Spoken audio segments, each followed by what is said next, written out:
Magandang araw po sa inyo, Sir Blair. At ganoon na rin po sa mga taga-subaybay sa inyong mga YouTube channel na The Voice Addict at mga kwento ni Apong Isak.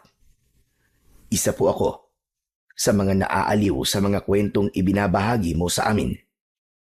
Kaya naman, naisipan kong ibahagi rin ang sarili kong kwento. Masasabi ko na ito ang karanasan na hindi ko makakalimutan habang ako ay nabubuhay. Nang dahil kasi sa pangyayaring yon, ay napatunayan ko sa aking sarili na lahat tayo ay hindi bibigyan ng Diyos ng pagsubok na hindi natin kayang malampasan. Ang mga pagsubok na ito ay maaaring maging dahilan para maging mas matatag tayo o kaya naman ay para meron tayong matutunan. Itago nyo na lamang po ako sa pangalan na Esteban. At ito ang aking kwento. Lolo, napapagod na po ako. Ang sakit na po ng mga paa ko. Hindi tayo pwedeng tumigil sa pagtakbo, Apo, hanggat di natin nasisiguro na ligtas na tayo. Nararamdaman ko nakasunod pa rin siya sa atin. Bilisan mo ang pagtakbo, Kiko! Hindi ko inasahan na darating sa buhay namin ng aking apo na si Kiko na aalis kami sa lugar kung saan kami naninirahan. Isang aswang kasi ang may matinding galit sa akin at wala siyang ibang gustong mangyari kundi ang patayin ako. Isa kong dating antingero na gumagamit ng mga anting-anting at agimat para makipaglaban sa mga aswang. Nang tumanda na ako, ay huminto na ako sa ganung gawain at nanggagamot na lamang ako ng mga may sakit dahil gusto ko na ng tahimik na buhay. Hindi ko naisip na sa dami ng aswang na aking nilabanan noon ay may isang magtatanim ng matinding galit sa akin at ang aswang na yon ang humahabol sa amin ni Kiko ng gabing yon. Ngunit sa hindi inaasahang pangyayari ay nadapa si Kiko. Agad ko siyang binalikan at itatayo ko na sana siya. Pero nakita ko ang malalim na sugat sa kanyang tuhod. Mukhang tumama sa bato ang tuhod niya nang nadapa siya.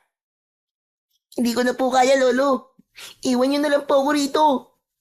Ako na po ang bahalang humarap sa aswang para makatakas po kayo. Ano ba sinasabi mo? Hindi kita pwedeng iwanan, ha? Hindi mo isasakripisyo ang buhay mo para sa akin. Tara na! Kailangan nating makalayo rito! Hindi ko na po kayang tumakbo, Do. Sobrang sakit na po talaga ng tuhod ko. Halika, bubuhatin na lang kita. Hindi ka magpapaiwan dito. Parehas nating matatakasan ang walang hiyang aswang na yon. Binuhat ko si Kiko at muli akong tumakbo. Ang totoo ay maaari ko namang harapin ng aswang na humahabol sa amin. Kaya lang, matagal ko nang hindi nagagamit ang aking anting-anting kaya wala yung kapangyarihan. Sigurado ko na sinadya ng aswang na yon na wala akong kalaban-laban sa kanya at sa kanya pinagtangkaan ang buhay namin ng aking apo. Wala akong sapin sa paa. Sa sobrang pagmamadali kasi para makatakas sa aswang, nang pasukin nun ang bahay namin ay hindi ko na nagawang magsuot ng tsinelas. Hindi ko na ininda ang matutulis na bato na tumutusok sa talampakan ko dahil ang tanging nasa utak ko ng mga oras na yon ay ang makalayo at makahanap ng ligtas na lugar. Makalipas ang ilang sandali, ay napahinto ako sa pagtakbo. Isang ilog kasi ang nasa harapan namin at malakas ang agos ng tubig doon. Wala na kaming ibang pwedeng pagpilian, kundi ang tawirin ang ilog. Nararamdaman ko kasi na malapit na sa amin ang aswang. Kaya kahit wala akong ideya kung kakayanin ba namin ang rumaragasang tubig sa ilog, ay lumusong ako roon. Sa kasamaang palad, ay malalim pala ang ilog. Yun ang hindi ko napaghandaan. Kaya tinangay kami ni Kiko ng tubig. Maigpit kong niyakap ang apo ko. Sa utak ko ay walang tigil akong nagdadasal sa Diyos na sana ay wag niya kaming pabayaan. Hanggang sa humampas ang katawan ko sa malaking bato, doon ko na nabitiwan si Kiko at mabilis siyang nawala sa paningin ko. Sa pagkataranta ko, ay hindi ko napansin ang isa pang bato sa unahan ko. Humampas doon ang ulo ko at agad akong nawalan ng malay. Inakala ko na yun na ang magiging katapusan ko. Pero bigla akong nagising habang nasa tabi ako ng ilog. Maliwanag na ang paligid. Hindi ako makapaniwala nang nakita ko si Kiko sa tabi ko at masaya niya akong niyakap. Lolo, akala ko po hindi ka na magigising eh. Akala ko mamamatay ka na. Ano nangyari? Paano tayong napunta rito? Hindi niyo po ba natatandaan? Inanod po tayo ng ilog. Nabitiwan niyo po kasi ako. At tumama po kayo sa bato. Alam ko. Natatandaan ko yan. Ang ibig ko sabihin paano mo akong nakita? Nang nagkaiwalay po tayo, ay nakahawak po ako sa isang bato. Yun po ang ginamit ko para makaahon sa ilog. Ang akala ko po talaga ay wala na kayo, Lo. Tapos, naglakad-lakad po ako at nakita ko po kayo rito. Kanina ko pa nga po kayo hinihintay na magising eh. Salamat sa Diyos. At hindi na tayo pinabayaan. Pero ikaw, kumusta ka? Hindi ka ba nasaktan? O nasugatan? Sa awa naman po ng Diyos ay hindi po. Parang himala nga po ang nangyari. Kasi kahit sobrang lakas po ng agos sa ilog, ay wala po akong sugat. Maliban po sa sugat ko sa tuhod nung nadapa po ako. Pero ikaw po, Lo, may sugat ka po sa noo. Humampas kasi sa bato at noo ko nung nabitiwan kita. Huwag kang mag-alala. Ayos lang ako. Malayo to sa bituka at hindi ko ito'y kamamatay. Ang importante ay mukhang malayo na tayo sa aswang na gustong pumatay sa atin. Kaya nga po. Pero Lo, hindi po pamilyar sa akin ng lugar na kinaroroonan natin ngayon. Saka, parang wala pong bahay na nakatayo dito. Lo, nagugutom na po ako. Kaya na pa po kumakalaman tiyang ko eh. Sandali lang. At maghahanap tayo ng pagkain sa paligid. Maraming puno sa banda roon. Baka makakita tayo ng prutas. Kahit medyo nahihilo, ay pinilit kong tumayo. Ipinakita ko kay Kiko na ayos lang ako para hindi siya mag-alala. Masakit sa balat ang tama ng matinding sikat ng araw. Kaya nagmadali kami ni Kiko sa paglalakad hanggang sa narating namin ang mapunong parte ng lugar na kinaroroonan namin. Doon ay nakakuha kami ng lilom mula sa malalaking puno. Makalipas ang ilang minutong paghahanap ng makakain, ay bigo pa rin kami. Lo, parang wala naman pong prutas dito eh. Kanina pa po tayo naglalakad, pero wala pa rin tayong nakikitang pwede nating kainin. Kaya nga, mukhang puro punong kahoy lamang ang naririto. Napapagod ka na ba, Apo? Gusto bang magpahinga na muna? Sige po, mas lalo po ako nangihina at nagugutom sa paglalakad natin eh. Ayun, doon tayo sa ilalim ng malaking puno. Mukhang magiging komportable tayo roon. Nilapitan namin ni Kiko ang malaking puno at umupo kami sa malalaking ugat nun na nakausli sa lupa. Hindi ko mapigilang maawa sa apo ko dahil ramdam ko ang pagod at gutom niya ng sandaling yon. Pasensya ka na. Kung nadamay ka sa galit ng aswang na yon sa akin, ako lang naman talaga ang gusto niyang patayin. Pero dahil alam niyang apo kita, ay gusto ka na rin niyang mawala. Ayos lang po, Lo. Saka, kung ano pong problema nyo ay problema ko na rin po. Pero ano po bang nagawa nyo sa aswang na yun? At galit na galit po siya sa inyo. Sa pagkakaalam ko, ay si Arturo ang aswang na yon. Isa ang tatay niya sa mga aswang na pinatay ko noon sa isang baryo. Kailangan ko yung gawin dahil sobra na ang perwisyo na dulot nila sa mga tao. Kung hindi ko yung ginawa, malamang ay marami pa silang napatay na mga inosente. May hinala rin ako na matagal na akong minamatyagan ni Arturo dahil umatake siya kung kailan alam niya na wala akong kakayahan na makipaglaban sa kagaya niya. May magandang dahilan po pala kung bakit nyo pinatay ang tatay ni Arturo. Bakit ba ganun ng mga aswang? Talaga bang nilikha po sila para pumatay ng mga tao? Apo, hindi naman lahat ng mga aswang ay masasama. Meron ding mga aswang na may mabuting puso o yung hindi pumapatay ng mga tao. Nabubuhay lamang sila ng tahimik at hindi sila nagdudulot ng takot.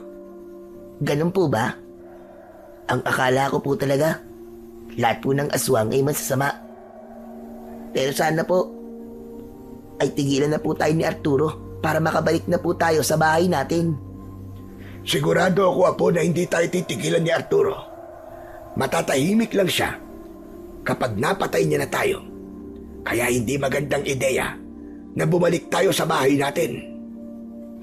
Pero saan naman po tayo pupunta, Lo?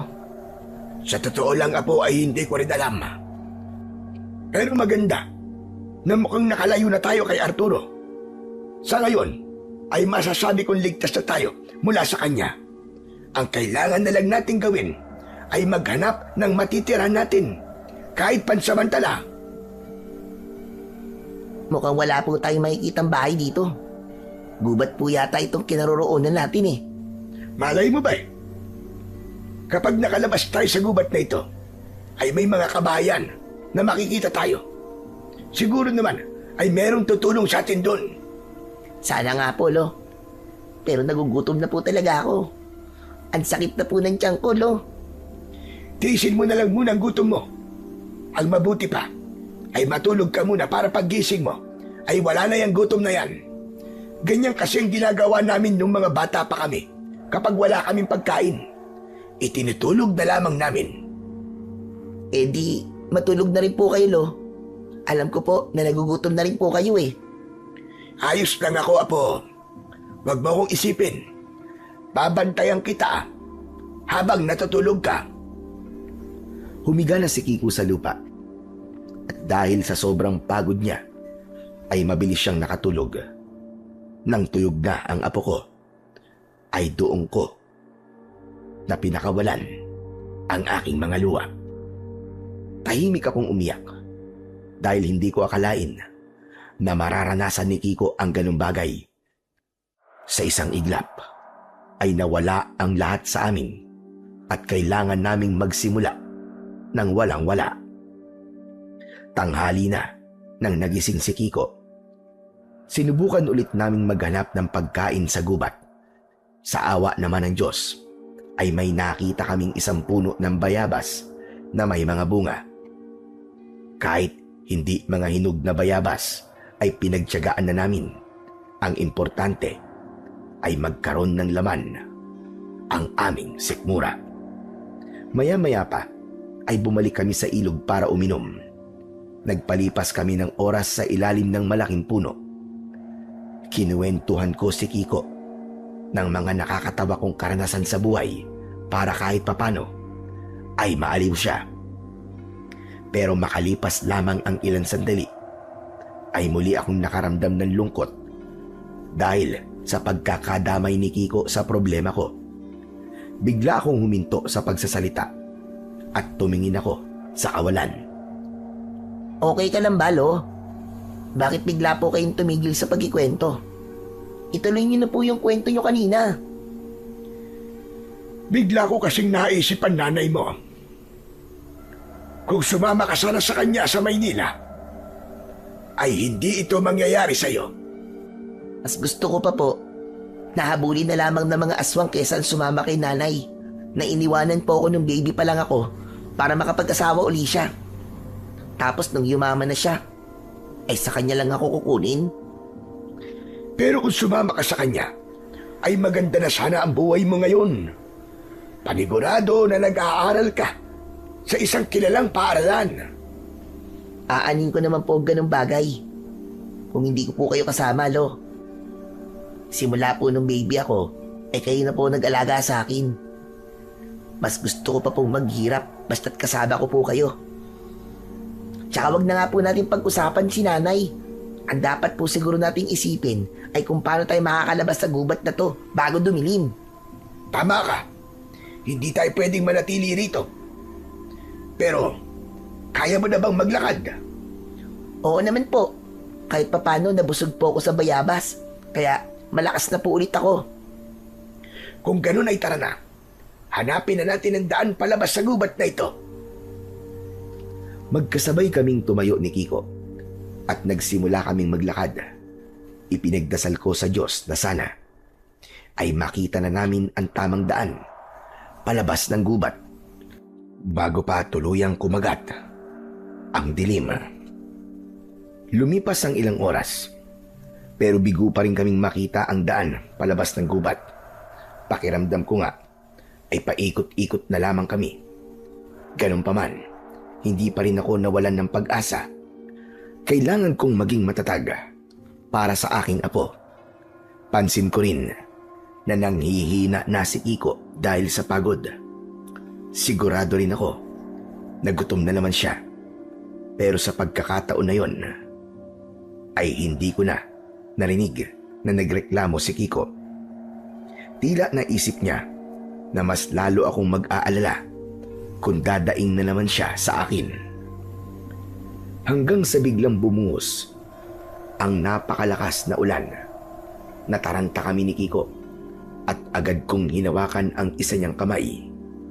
Tumakbo kami para maghanap ng masisilungan pero dahil nasa gubat kami ay wala kaming nakita na lugar na magpoprotekta sa amin mula sa ulan. Lolo, tingnan niyo po. May mga ilaw po sa bandaron.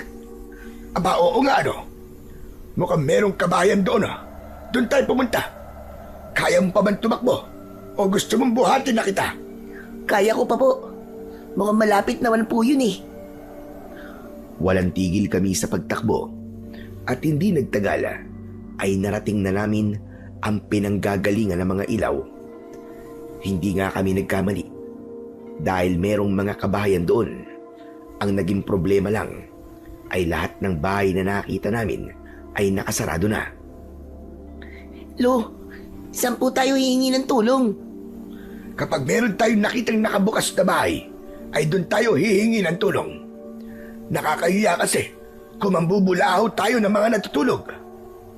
Pero Lo, nilalamig na po ako. Hindi ko na po kaya. Konting tiis na lang po. Makakakita rin tayo ng tutulong sa atin.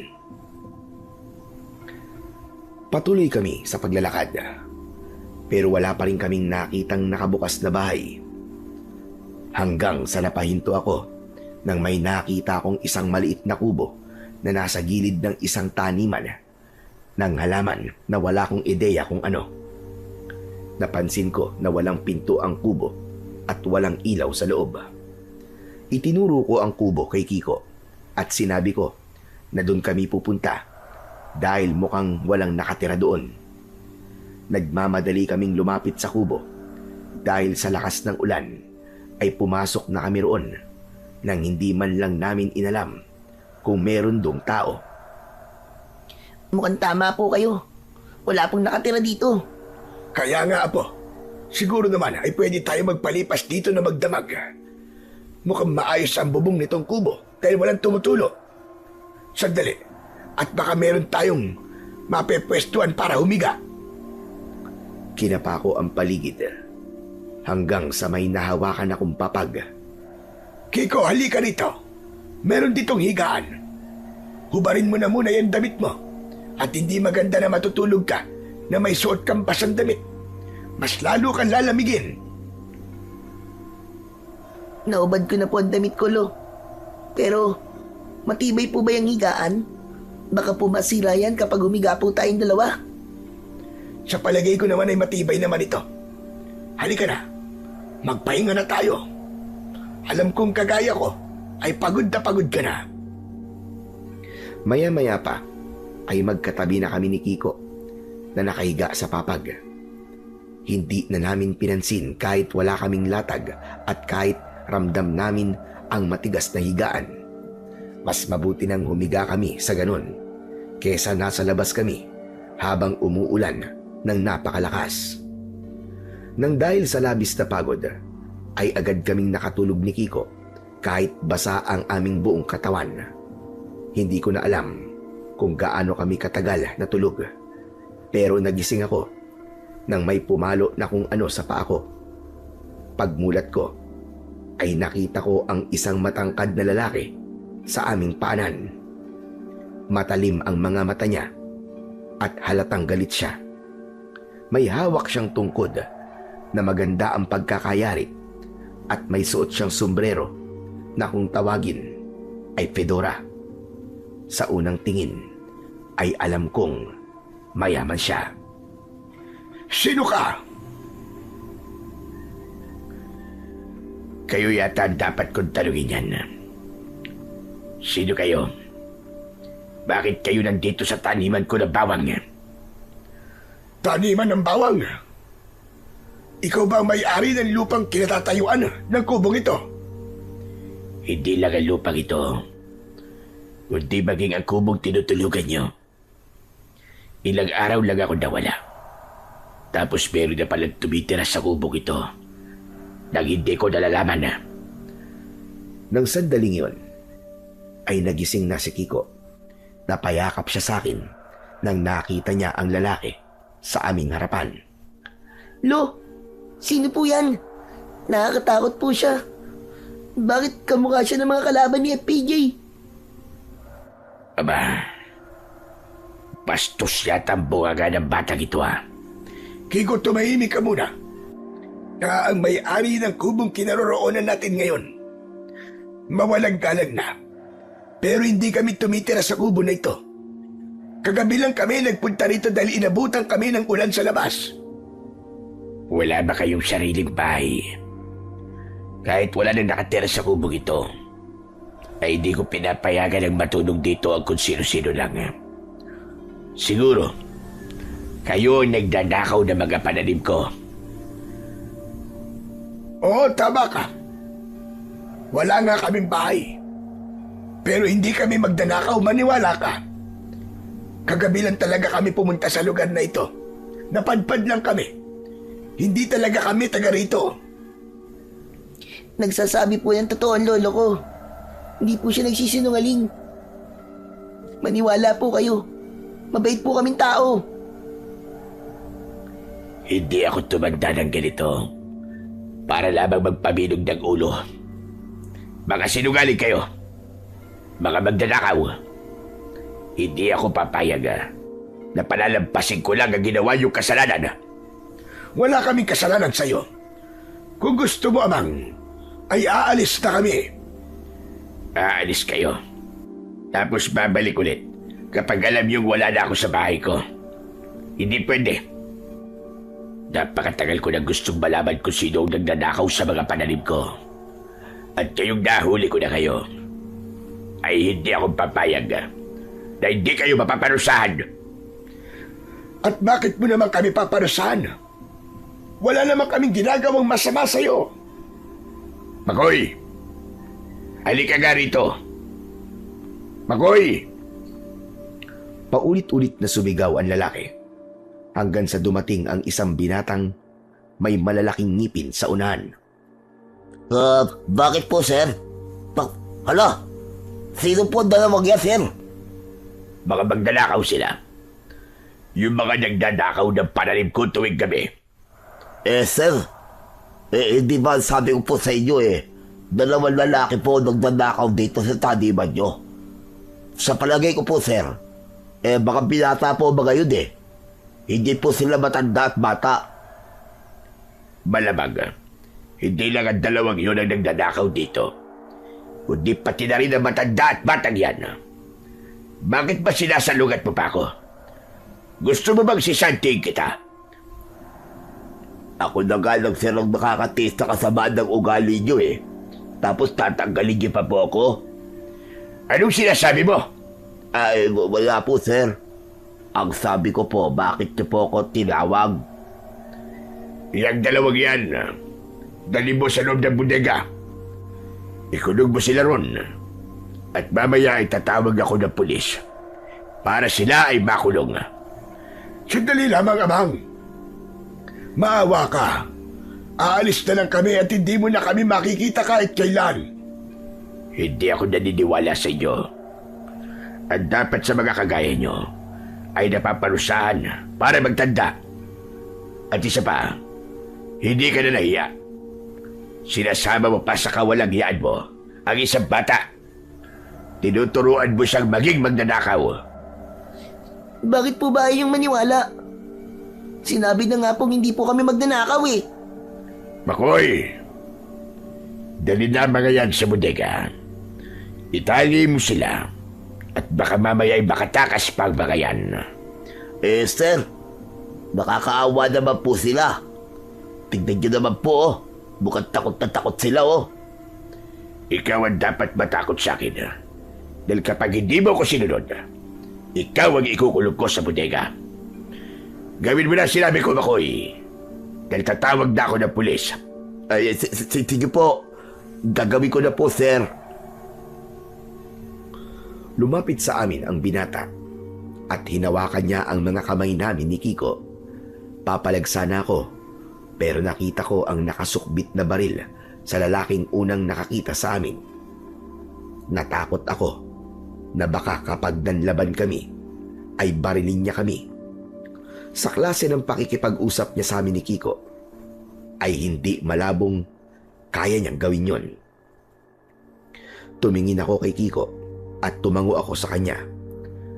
Tila nakuha niya kung ano ang ibig kong sabihin. Gaya ko ay hindi siya nanlaban at kusang loob kaming sumama sa lalaki sa isang bodega. Maraming nakatambak na dayami roon at mga tiklis na magkakasalansan. Pinaupo kami ng lalaki sa isang sulok at kumuha siya ng lubid para itali ang mga kamay namin ni Kiko. Maawa ka sa amin. Pakawalan mo kami. Wala kaming kasalanan, maniwala ka. Pasensya na po. Pero, hindi ko po pwedeng sumayin si Sir Lauro Kasi, alam niyo na, kahit naawa ko sa inyong dalawa, mawawala naman ako ng trabaho. Di sabihin mo na nakatakas kami. Ganun na lamang ang gawin mo. Nako, hindi na po pwede yun. Paparasahan po ko nun kasi nakatakas kayo. Kaya pasensya na po talaga. Ang gawin nyo na lang, kapag dinala kayo sa presinto, doon na lang kayo magpaliwanag. Patunayan nyo po na hindi po kayo magdadakaw. Mukhang mayaman ang Lauro na yon. Anong laban namin sa pera niya? Sigurado ko na kayang-kaya niyang bilhin ng batas. Biglang dumating sa bodega ang lalaki na nalaman ko na Lauro ang pangalan. Nang sandaling yon ay walang ibang nasa isip ko kundi ang huwag kaming makulong ng aking apo. Tumawag na ako sa mga pulis. At anuman sandali, ay darating na sila rito. Maawa ka. Kahit wag na sa akin. Kahit sa apo ko na lang. Kung ipapakulong mo kami, ay ako na lamang ang ipakulong mo. Lolo, ayoko pong ikaw po makukulong. Gusto ko po, magkasama po tayo. Ayoko po magkaiwalay tayo, Lo. Sir Lauro, hindi ka ba naawa sa kanila? Isang maglolo, na nagmamahalan at tayo maghiwalay. Sir, wala ka ba talagang puso, sir? Manahimik ka nga dyan. Hindi ako madadala sa drama na mga yan. Inaamin ko na. Mali na nakatulog kami sa kubong yon.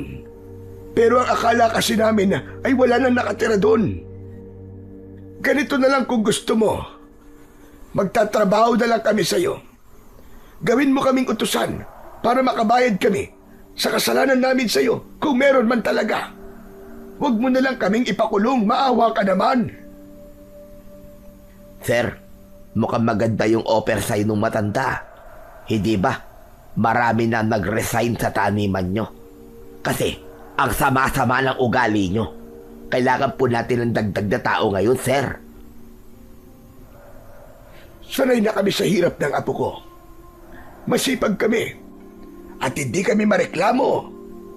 Pakiusap. Huwag mo kaming ipakulong. Hindi muna nagsalita si Lauro. Matiim siyang nakatingin sa amin ni Kiko. Alam ko na sa sandaling yun ay pinag-iisipan niya ang sinabi ko. Sige, pumapayag ako sa alok mo. Magtatrabaho kayong dalawa sa taniman ko ng mga bawang. At doon kayo titira sa sirang kubo ko para merong magbabantay doon tuwing gabi. Ang totoo ganyan, hindi naman talaga ako tumawag sa pulis. Dahil plano ko lang kayong takutin. O siya, ganito ang usapan natin. Magtatrabaho kayo sa akin at may libre kayong tirahan. Libre din ang pagkain nyo dahil libre ang pagkain ng aking mga trabador. Pero wala kayong sasahuring kahit piso sa loob ng 1 taon. Saka lang kayo sasahod pagkalipas ng 1 taon bilang kabayaran sa mga ninakaw nyo sa akin.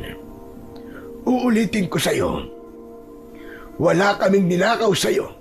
Pero tinatanggap namin ang lahat ng patakaran mo. Maraming salamat.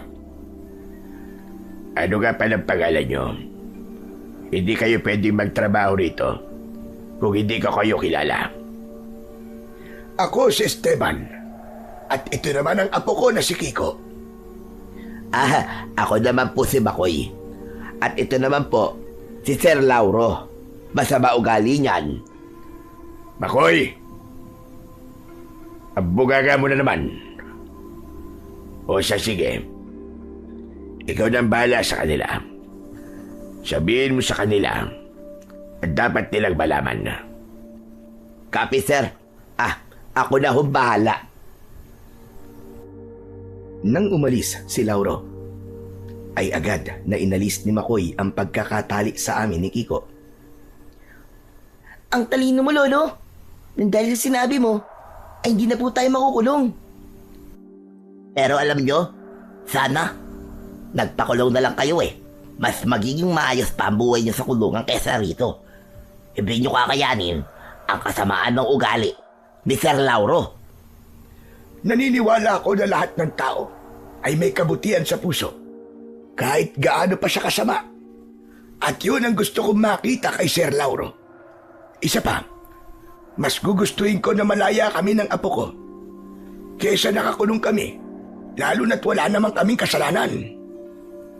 Sige, kayo po bahala. Ako naman po ay nagpapaalala lamang. Ang mabuti pa, sumama na kayo sa akin doon sa taniman ng bawang para malaman nyo ang mga dapat yung malaman. Sumama kami ni Kiko kay Makoy. Dinala niya kami sa taniman ng bawang. Doon ay ipinakita sa amin ni Makoy ang tamang paraan ng pagtatanim ng bawang. Sinabi niya na ang bawat butil ay kailangang paghiwa-hiwalayin mula sa isang buong ulo at ang malalaki at buo ang pipiliin para itanim. Itinuro niya na dapat nakaturo paitaas ang matulis na bahagi ng butil ng bawat bawang at nakabaon yun ng mga 2 pulgada sa lupa at may tamang pagitan na mga 4 hanggang 6 na pulgada ang bawat isa para may sapat na espasyo kapag lumaki. Ipiniliwanag din niya na mas mainam magtanim sa lupa na may halong kompos para mas maging malusog ang mga bawang kapag tumubo. Ipinakita rin ni Makoy kung paano alagaan ang mga tumutubong dahon ng bawang. Kailangan daw tanggalin ang mga damo sa paligid para hindi maagawan ng sustansya ang bawang. Sinabi niya na karaniwang inaabot ng 4 hanggang 5 buwan bago yun anihin. Malalaman na handa na kapag kalahati ng mga dahon ay natuyo at nakahiga na sa lupa. Sa oras ng pag-ani, dahan-dahan dapat bunutin ang ulo at patuyuin muna sa lilim ng ilang linggo bago itago o ibenta. Nakinig kami ni Kiko sa mga sinabi ni Makoy. Kailangan kasi naming matutunan ang lahat ng yon para makapagtrabaho kami ng maayos at maiwasan namin na mapagalitan kami ni Lauro. Matapos kaming maturuan ni Makoy sa mga dapat naming malaman tungkol sa pagtatanim at pag-aalaga sa bawang, ay nagtrabaho na kagad kami ni Kiko. Tiniis namin ang matinding sikat ng araw. Kahit papano ay nagpasalamat ako dahil libre ang aming pagkain mula almusal, pananghalian at hapunan. Pagsapit ng gabi ay dumaan sa bahay si Makoy at binigyan niya kami ng mga lumang damit. May kasama rin yung unan, banig at kumot. Nagpasalamat kami kay Makoy dahil sa kabutihan niya sa amin ng apo ko. Habang nakahiga kami ni Kiko sa papag, ay bigla siyang pumaling paharap sa akin. Lo, dito na po ba tayo titira habang buhay? Hindi ko alam, Apo. Depende sa kung ano ang mangyayari. Pero, ang sama po ng ugali ni Sir Lauro. Parang galit po siya sa mundo. Siya po yung klase ng tao na kahit wala naman po dapat ikagalit, ay nagagalit po siya. Ramdam ko na meron dahilan kung bakit ganun ang ugali niya. Siguro ay meron siyang hindi magandang karanasan na hanggang ngayon ay daladala niya. Baka nasasaktan pa rin siya sa karanasan na yun. Kung tama po ang hinala nyo, parang mali po na ibaling niya po sa mga taong nakapaligid sa kanya yung sakit po na nararamdaman niya. Tama ka sa sinabi mo. Pero wala na tayong magagawa pa sa bagay na yan. Ang importante ay meron na tayong matutuluyan kahit papano. Pero do, ligtas na po kaya tayo dun sa aswang na gusto po tayong patayin? Hindi ko rin alam, Apo. Kaya naisip ko na kailangan maging handa tayo sa kung anong pwedeng mangyari sa mga susunod na araw. Hindi natin alam kung hinahanap pa rin ba tayo ni Arturo. Baka isang gabi ay bigla na lamang siyang bumulaga rito. Anong paghahanda po ang gagawin natin? Dadasalan at oorasyon ng kulit ang aking anting-anting para muling mabuhay ang kapangyarihan nito. Nang sa ganun, ay bigyan ulit ako nito ng lakas kapag nakikipaglaban ako sa aswang. Ibig sabihin, babalik na po ulit kayo sa pagiging antingero? Ganun na nga. Yun lang kasi ang tanging paraan na naisip ko. Hindi tayo pwedeng kampante lang kahit parang malayo na tayo kay Arturo. Hindi natin alam kung ano ang kaya niyang gawin. Kaya mas maganda kung palagi tayong magiging handa. Matapos kong sabihin yon kay Kiko, ay sinabi kong matulog na kami dahil bukas ay marami pa kaming gagawin. Hinintay kong makatulog si Kiko bago ako lumabas ng kubo. Hinubad ko ang anting-anting na nakasabit sa aking leeg. Ikinulong ko yon sa aking mga palad at saka ako pumikit. Umusal ako ng orasyon upang muling mabuhay ang kapangyarihan ng aking anting-anting. Nang natapos na ako, ay isang malalim na paghinga ang aking pinakawalan. Hindi ko agad mabubuhay ang kapangyarihan ng aking anting-anting. Kailangan ay maging matyaga ako gabi-gabi na orasyonan yon hanggang sa tuluyan ng bumalik ang kapangyarihan nun. Sa mga nagdaang araw ay palagi kaming gumigising ng maaga ni Kiko. Pagkakain ng almusal ay dumidiretso kami sa pagtatrabaho sa taniman ng bawang. Isang tanghaling tapat, abala kami ni Kiko sa pagtatanim ng bawang. Kaya kahit paano ay alam na namin ang aming gagawin. Kaya hindi na kami binabantayan ni Makoy.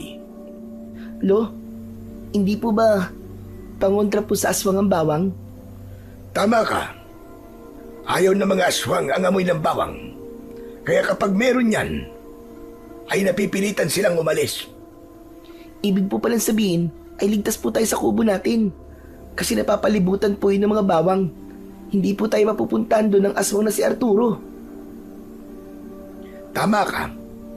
Pero depende pa rin sa aswang ang magiging epekto ng bawang. Meron kasing mga aswang na sanay na sa amoy ng bawang, habang ang ilan ay sadyang malakas, kaya hindi na tumatalab sa kanila ang bawang. Hindi rin pala tayo sigurado sa kaligtasan natin. Kahit napakaraming bawang pa sa paligid natin. Pero, ano na po pala nangyari sa anting-anting niyo, Lo? Naibalik niyo na po ba ang kapangyarihan nun? Sa ngayon, ay hindi pa. Kaya hindi ako tumitigil sa pag-oorasyon tuwing gabi bago ako matulog. Matagal ko kasing hindi yun nagamit. Kaya mukhang matatagalan din bago ko maibalik ang kapangyarihan nun. Napahinto kami sa pag-uusap ni Kiko. Nang mula sa isang bahagi ng taniman ay nakita namin si Lauro na sinisigawan ang isang trabador. Hindi makapagsalita ang trabador sa sobrang takot. Nasa tabi ni Lauro si Makoy na bakas sa muka ang pagkabahala. Napatayo ako nang itinulak ni Lauro ang trabador at natumba yun. Mabilis akong tumakbo.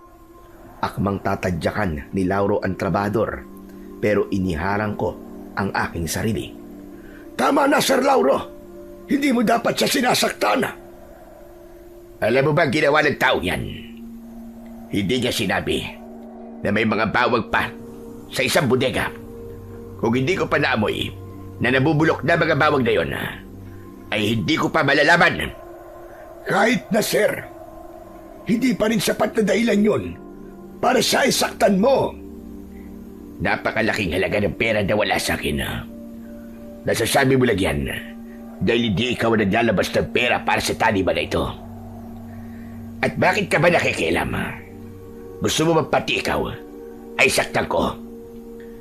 May iba namang paraan para parusahan mo siya, pero hindi kasama doon ang pananakit.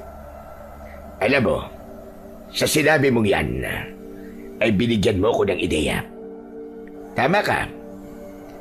May iba pang paraan para maparusahan ko siya. Ang mabuti pa ay sisantiin ko na lang siya. O ikaw, simula sa araw na ito, ay ayoko nang makita pa ang pagbubuka mo. Lumayas ka! At huwag na huwag kang umasa na may sweldo ka pang makukuha. Dahil yun na ang bayad mo sa mga nabulok na bawang. Walang nagawa ang kawawang trabador, kundi ang umalis. Maya-maya ay humarap si Lauro sa akin. Matalim ang kanyang mga mata. At ikaw naman, sa susunod ay huwag kang nakikialam sa mga ginagawa ko. Kung ayaw mong paalisin ko kayo rito ng apo mo, matuto kang lumugar kung saan ka nararapat.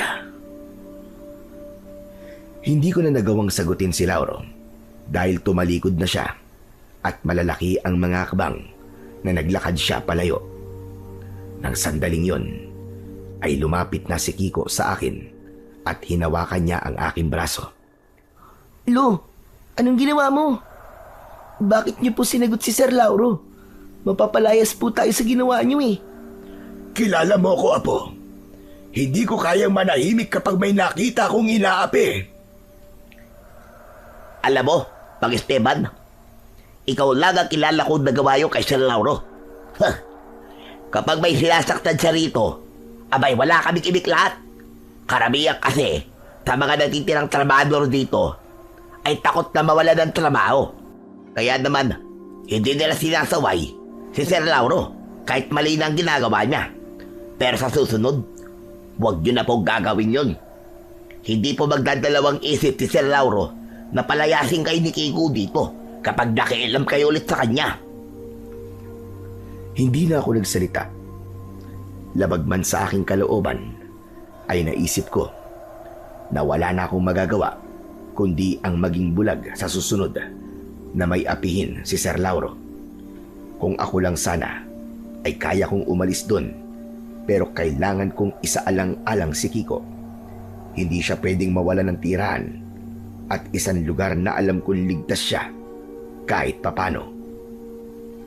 Dumating ako sa punto na gusto kong malaman ang dahilan kung bakit tila galit sa mundo si Lauro. Gusto kong maunawaan ang pinaguhugutan niya, kung bakit hindi maganda ang pakikitungo niya sa mga taong nakapaligid sa kanya. Sa mga lumipas na araw, ay unti-unti naming inayos ni Kiko ang kubo kung saan kami nakatira para mas maging komportable kami roon. Kumuha kami ng mga nagkalat na tabla at kahoy sa kung saan-saan, at ang mga yon ang aming ginamit para makagawa kami ng pinto. Isang gabi, matutulog na sana kami ni Kiko nang may kumatok sa pinto. Pagbukas ko, ay nakita ko si Makoy na may dalang isang bote ng alak at isang malaking plastik ng chicharon. Magandang gabi, Mang Lauro. Inom naman tayo. Nako, pasensya ka na. Pero hindi ako pwedeng mag-inom ngayong gabi dahil may trabaho tayo bukas. Konti lang naman to eh. Kahit wag na natin ubusin. Alam nyo kasi, Mang Esteban birthday ko kasi ngayon. At gusto ko sanang mag-celebrate man lang kahit papano. Aba, ganun ba? Maligayang kaarawan sa'yo, Makoy. O siya, sige. Total ay kaarawan mo. Payag ako na mag-inom tayo. Kasi baka isipin mo na masama akong tao dahil di kita pinagbigyan sa hilig mo sa kaarawan mo. Diyan na lang tayo sa labas at patulog na kasi si Kiko. Inilabas ko ang maliit na lamesa at 2 upuan. Kumuha na rin ako ng baso at hindi nagtagal ay nag-iinom na kami ni Makoy. Nang medyo tinamaan na ako ng pagkalasing, ay doon ko naisip na tanungin si Makoy ng tungkol kay Lauro. Makoy, iho, matanong lang kita. Gaano ka na pala katagal na nagtatrabaho kay Sir Lauro? Nako, sir. Matagal na. Siguro nasa 5 taon o mahigit pa. Dati, trabador ako rito sa taniman ng bawang. Hanggang sa nakakuha ko na ang tiwala ni Sir Lauro. At ginawa na niya akong parang assistant niya. Kung ganun, kilala mo na pala talaga si Sir Lauro, ano? Abayo naman. Kilala ko talaga siya mula ulog ang paa. Pati nga kasamaan ng ugali niya parang wala na sa akin kasi nasasanay na ako. Pero ganun ba talaga ang ugali noon ni Sir Lauro? Oo. Noong nagtrabaho ko rito ay masama na po talaga ang ugali niya. Pero yung tatay niya na si Sir Andres, abay sobrang bait. Napakalayo ng ugali niya kay Sir Lauro. Ang sabi kasi ni Sir Andres, nung bata pa si Sir Lauro, ay sobrang hirap nila. Mahirap pa raw sila sa daga. Tapos inalila sila ng sarili nilang kamag-anak. Kaya nagsumikap sa buhay si Sir Lauro. Hanggang sa nagkaroon siya ng taniman ng bawang at yung malaki niyang bahay. Kung ganun, may posibilidad na kaya masama ang ugali niya ay dahil naranasan niya ang alilain at pagmalupitan. Ganon na nga. Natumbok nyo, Manong Esteban. Mukhang gumaganti po siya sa mga naranasan niya noong mahirap pa sila. Hindi na kasi niya magagantihan yung mga nang-api sa kanila noon. Sa pagkakaalam ko patay na yung mga yon. Mali ang ginagawa niya. Wala tayong kinalaman sa masakit na pinagdaanan niya, kaya hindi niya dapat tayo pinapahirapan. Pero mukhang alam ko ng gagawin ko para mapagtanto ni Sir Lauro na mali ang kanyang ginagawa. Talaga, Manong Esteban? Paano naman? Kailangan niyang maranasan na may gagawa ng kabutihan sa kanya. Malamang, nang dahil sa nangyari sa kanya nung bata pa siya, ay iniisip niya na lahat ng tao ay masama. Pero kapag nalaman niya na may mga taong may malasakit sa kanya at kaya siyang gawa ng mabuti, ay maiisip niya na hindi lahat ng tao ay gaya ng iniisip niya. Nako, mukhang imposible po yan sinasabi niyo, Mang Esteban. Kahit anong kabutihan ang ipakita mo kay Sir Lauro, ay hindi niya yun ikatutuwa. Hindi nga yata yung marunong magpasalamat eh. Pero hindi naman pala likas na masama si Sir Lauro. Merong isang masamang alaala ang naging dahilan para tila kamuhian niya ang mga tao. May pag-asa pang magbago ang amo natin. Maniwala ka sa akin, Makoy. Ewan ko.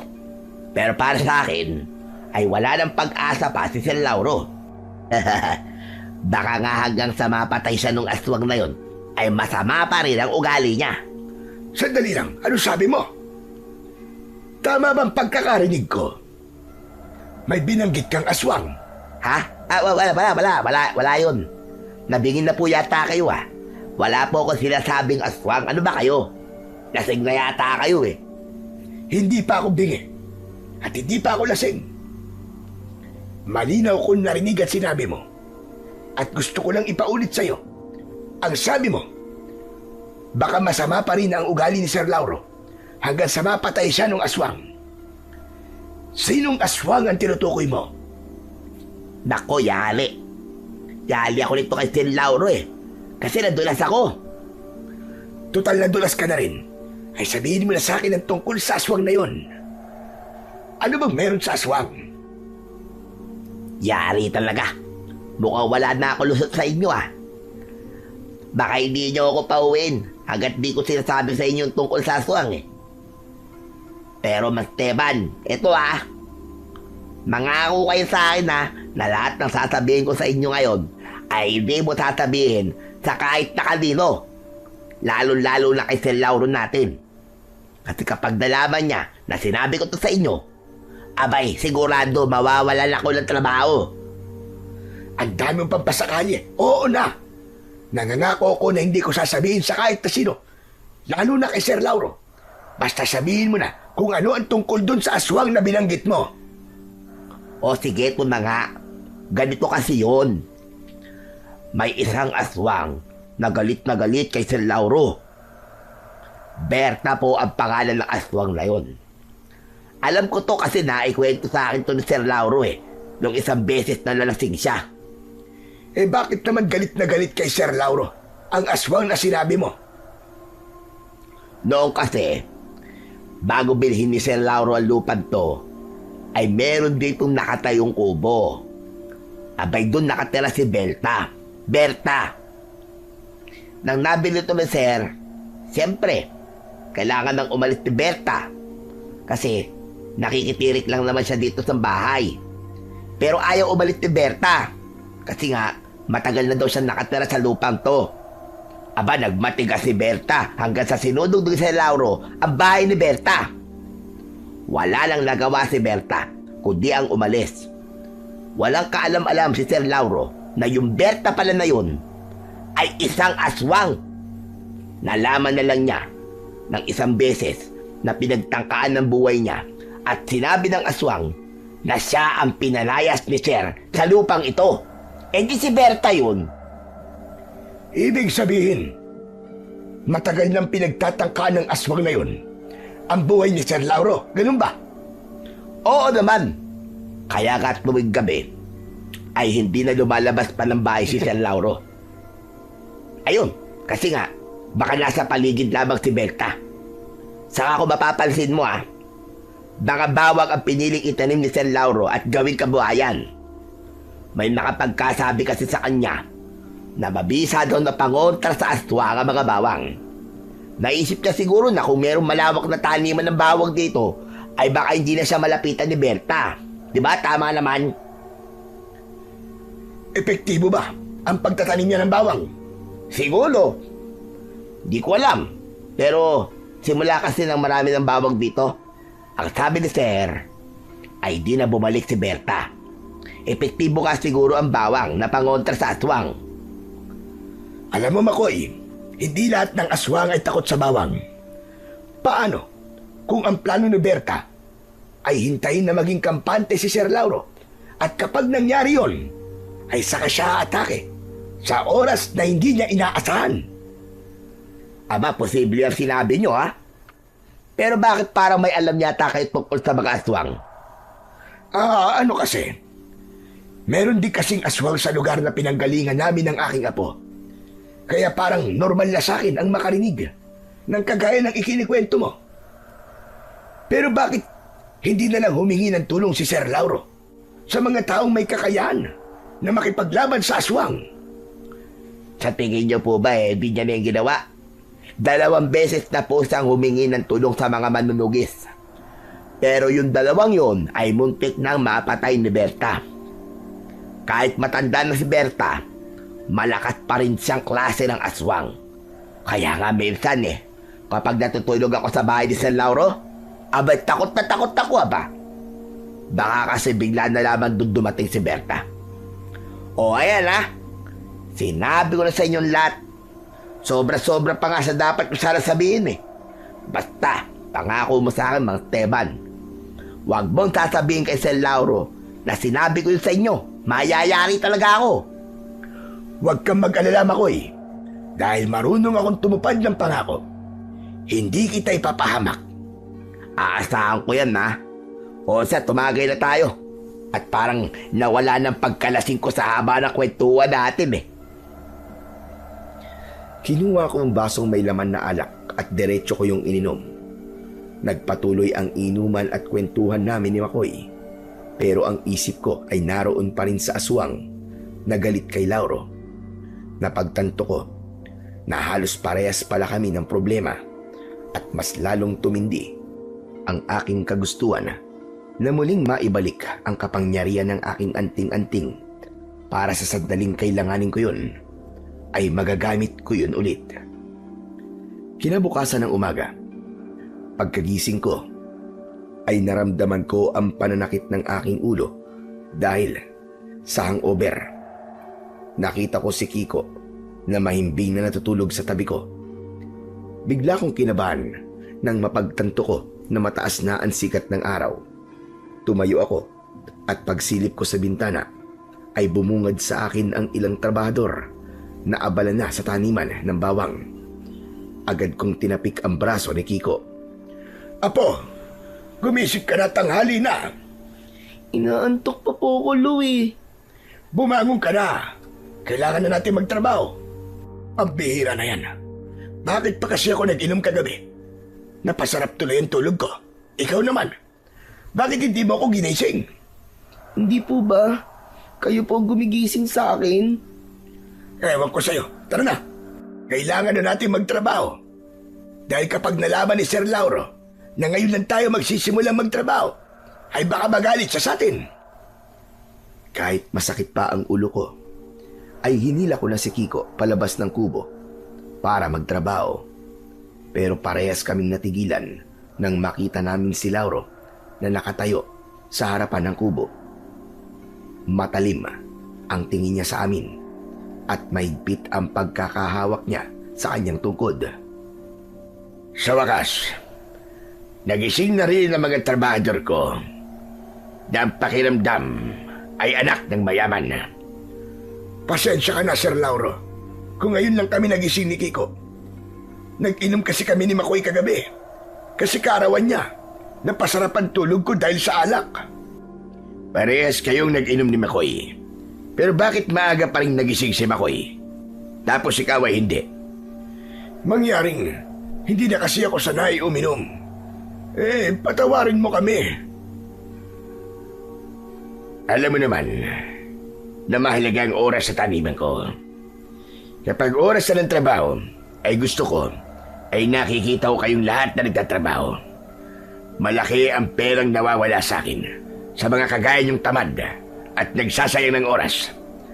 At dapat sa mga kagaya niyo ay pinaparusahan para hindi natularan ng iba. Parang awa mo na. Ako na lang ang parusahan mo. Tutal ako may kasalanan kung bakit tinanghali kaming magising. Huwag mo nang idamay pa ang apo ko. Hindi ikaw ang magdidesisyon pagdating sa bagay na yan. Ang kasalanan mo ay kasalanan din ng apo mo. Parehas kayong tanghali na nagising. Kaya parehas kayong dapat na maparusahan. Pero huwag kayong mag-alala. Dahil hindi ko kayo sasaktan o ikukulong sa bodega. Hindi ko rin kayo palalayasin. Ang parusa nyo ay hindi ko kayo bibigyan ng pagkain ngayong araw. Magpasalamat kayo dahil yan lamang ang parusa ko sa inyo.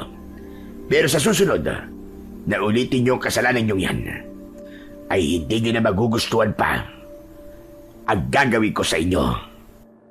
Pero Sir Lauro, kapag hindi po kami kumain ni Lolo, manghihina po kami. Hindi po kami makakapagtrabaho na maayos. Wala akong pakialam dun. Pinili nyo gumawa ng mali, di ba? Kaya dapat lang na mangyari yan sa inyo. Kumilos na kayo at magtrabaho na kayo. Ayoko makikita ang babagal-bagal kayo ng kilos dahil panibagong parusa na naman ang ipapataw ko sa inyo. Wala na kaming nagawa ni Kiko, kundi ang kumilos para magtrabaho. Sa sandaling yon, ay ayos lang kami. Pero sa bigat ng trabaho sa taniman ng bawang, sigurado ko na mabilis kaming magugutom. Kaya kong magtiis ng gutom. Kaya lang kay Kiko, dun ako nag-aalala.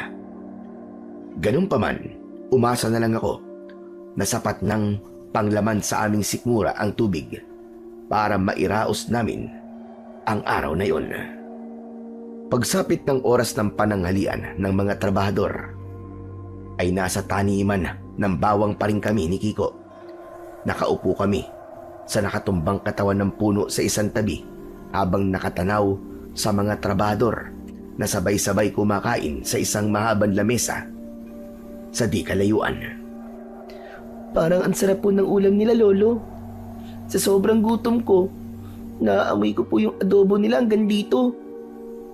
Wala tayong magagawa kundi ang magtiis dahil masama ang ugali ng amo natin. At pasensya ka na rin kung nadamay ka sa parusa ni Sir Lauro sa akin. Palagi ka na lamang nadadamay sa mga kasalanan ko.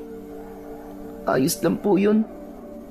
Hindi po ba magkasama po tayo sa hirap at ginawa? Pero sa susunod, wag na po kayo mag-iinom sa gabi para hindi na po ito mangyari ulit. Oo naman. Hindi ko lang talaga natanggihan si Makoy dahil kaarawan niya. Pero Lo, nagugutom na po talaga ako. Baka hindi po ako makapagtrabaho nito na maayos mamaya. Ako nga rin eh. Teka, sandali. Tumayo ako at kumuha ako ng isang bawang mula sa isang tiklis. Bumalik ako sa tabi ni Kiko at binalatan ko ang bawang. Kinain ko ang isang butil at inabutan ko ng isa si Kiko. Ano pong ginagawa niyo, Lo? Bakit niyo po kinain ng hilawang bawang? Kadiri po kayo. Hindi mo ba alam na maganda sa katawan natin ang pagkain ng hilaw na bawang? Saka mabuti na ito kaysa wala tayong kainin. O eto, kainin mo ito para naman magkalaman ang tiyan mo. Eh baka mamaya po yan umapdi naman po ang sikmura ko. Hindi yan. Maniwala ka sa akin. Sige na, kainin mo na to. May pagkaalinlangan na kinuha ni Kiko ang isang butil ng bawang at kinain niya yon. Pero agad din niya yung iniluwa. Pwe! Ang pangit po ng lasa, Lo. Ang angang pa. Hindi ko po kayang kainin yan. Bahala ka. Basta ako, ito ang kakainin ko. Patuloy ako sa pagkain ng bawang hanggang sa naubos ko ang isang buo. Bumunta ako sa aming kubo para uminom ng tubig. Dinalan ko rin ng isang baso ng tubig si Kiko para kahit papano ay magkaroon ng laman ang kanyang tiyan. Pagsapit ng gabi ay magkatabi kaming nakahiga ni Kiko sa papag. Parehas kaming nanghihina dahil sa labis na gutom Maya-maya pa ay may kumatok sa pinto. Nang narinig namin ang boses ni Makoy ay tumayo ako para buksan ang pinto. Anong ginagawa mo rito? Kung yayayain mo na naman ako mag-inom, ayoko na. Hindi ko na po kayo yayayain mag-inom. Pasensya na rin po kayo kasi nang dahil po sa akin ay hindi kayo pinakain ni Sir Lauro ng buong araw. Pero nandito po ako para bumawi sa inyo. May dala po akong pagkain para sa inyo ni Kiko. May kanin at adobong manok po akong dala. Talaga? Pero baka mapagalitan ka naman ni Sir Lauro sa ginagawa mong yan. Wala na. Hulog na po si Sir Lauro. Hindi niya malalaman to. Ganun ba? O sige, pumasok ka na. Abay talagang gutom na kami ni Kiko. Pero, ang baho po ng hininga nyo. Para po nanununtok yung amoy ah. Dahil to sa bawang na kinain ko kanina. Kasi wala nga kaming pagkain eh. Halika na, pumasok ka na. Huwag mo nang pansinin ang hininga ko. Labis na natuwa si Kiko nang malaman niya na may dalang pagkain si Makoy. Agad kaming kumain at hindi na namin napansin si Makoy dahil nakatutok ang aming atensyon sa pagkain. Dahan-dahan lang naman kayo sa pagkain. Baka mamaya ay mabulunan kayo niyan eh. Hayaan mo na lang kami, Makoy. Alam mo namang maghapong kaming hindi kumain. Sorry po talaga. Hayaan nyo. At aayain na lang kitang mag-inom kapag wala kayong trabaho sa susunod na araw. Ayoko na. Hindi na talaga ako magiinom. Pero sigurado ka bang tulog na talaga si Sir Lauro? Baka kapag nalaman niya na binigyan mo kami ng pagkain, ay ikaw naman ang parusahan niya. Tapos kami naman ang makukonsensya. Huwag po kayo mag-alala kasi sigurado ko na tulog na si Sir. Hindi na yung bumababa sa kwarto niya na ganitong oras. Magsasalita pa sana ako nang narinig namin ang malakas na sigaw ni Mang Lauro sa loob ng bahay niya. Si Sir Lauro po yung sumigaw, di ba? Akala ko po ba tulog na siya? Nako, baka nananaginip lang yon o kaya binabangungot. Muli naming narinig ang malakas na sigaw ni Lauro at sa pagkakataon na yon ay humihingi na siya ng saklolo. Hindi na ako nag-isip dahil malinaw na nasa panganib si Lauro. Kinuha ko ang itak na nakasuksok sa dingding. Ano gagawin nyo, Mang Esteban? Saan kayo pupunta? Malamang kay Sir Lauro. Hindi pa ba malinaw sa'yo na humihingi siya ng tulong? Baka inaatake siya nung aswang na sinabi mo. Aba, oo nga no. Pero baka ikaw naman po mapahamak. Si Sir Lauro nga takot sa aswang eh. Kayo pa po ba? Oo nga, Lolo. Saka, hindi pa po yata bumabalik ang kapangyarihan ng anting-anting nyo. Ano ka mo, anting-anting? Anong anting-anting? Mamaya na ako magpapaliwanag, Makoy. Dito ka lang. Bantayan mo ang apo ko. Ako nang bahala kay Sir Lauro. Matapos yun, ay nagmamadali akong lumabas ng kubo. Wala akong pakialam kahit wala pang kapangyarihan ang aking anting-anting. Ang tanging nasa utak ko lamang ng mga sandaling yon ay ang iligtas si Sir Lauro kung sakaling itaatake nga siya ng aswang. Pagdating ko sa harapan ng malaking bahay ni Lauro, ay sinubukan kong buksan ang pinto. Pero nakakandado yon. Umikot ako sa likod at nang nakita kong bahagyang nakaawang ang pinto roon, ay agad ko yung binuksan. Pagpasok ko sa bahay, ay narinig ko sa itaas ang malakas na pagsigaw ni Lauro. Nagmamadali akong umakyat sa hagdan at isang pinto ang nakita kong nakabukas. Agad akong pumasok doon at nagimbal ako nang nakita ko ang isang aswang na nasa ibabaw ni Lauro. Nasa sahig silang dalawa. May malalim na sugat si Lauro sa braso at nakikipagpambuno siya sa aswang. Walang pagdadalawang isip na lumapit ako sa kanila at tinaga ko sa likod ng aswang. Umalingaw-ngaw sa apat na sulok ng kwarto ang sigaw ng aswang na yon. Nilubayan ng aswang si Lauro at galit na galit siyang umangil sa akin. Hindi ako natatakot sa'yo. Halika, Lumapit ka para makita mo ang hinahanap mo! Muling umangil ang aswang at saka siya tumalon sa bintana. Sumilip ako sa bintana pero hindi ko na nakita ang aswang kung saan siya nagpunta. Nang nasiguro kong wala na ang aswang, ay saka ko nilapitan si Lauro.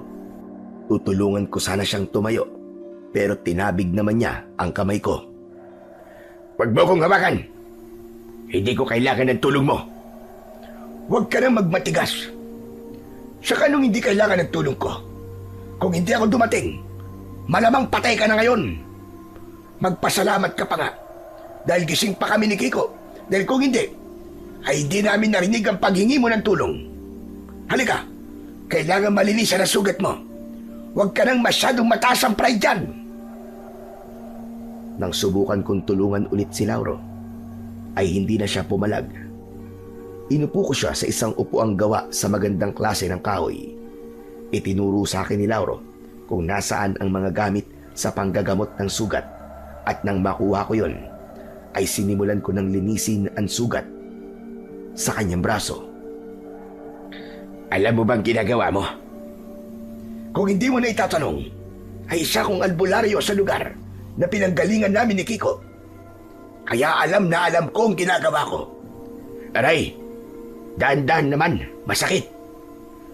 Magtiis ka. Hindi pwedeng hindi ka masasaktan dahil malalim ang sugat mo. Sa totoo lang, hindi ko akalain na ikaw ang darating dito para tulungan ako. Sigurado ako na marami akong trabahador na nakarinig sa pagsigaw ko. Pero mukhang wala silang balak na tulungan ako. Dahil masamang ugali ko. Baka nga mas gusto pa nilang mamatay na lamang ako at kainin ng tuluyan ang aswang na yun. Huwag mong isipin yan. Ang mahalaga ay ligtas ka na ngayon at buhay ka pa. Ibig sabihin, may pagkakataon ka pa para magbago. Ano ba dapat kong baguhin? Yung paraan ko ng pagtrato sa mga tao? Lalo na sa mga trabahador ko? Alam mo, kung magiging mabait ako, ay sasamantalain lang ng mga tao ang kabaitan ko. Teka nga, maibang ako. Hindi ba sabi mo noon ay wala kayong tirahan at dayo lang kayo sa lugar na ito?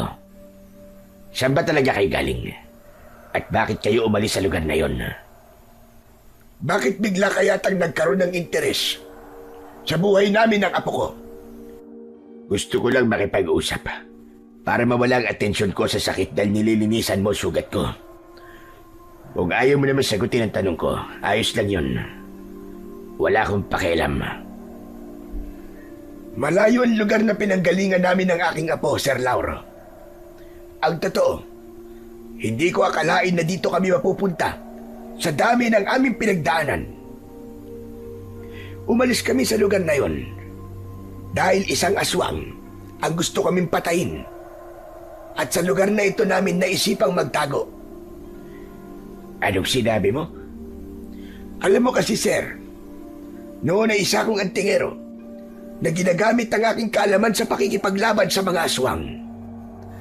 Marami na akong nakaharap na aswang at ang iba ay kinailangan kong patayin. Hindi ko akalain na may isang aswang na magtatanim sa akin ng matinding galit.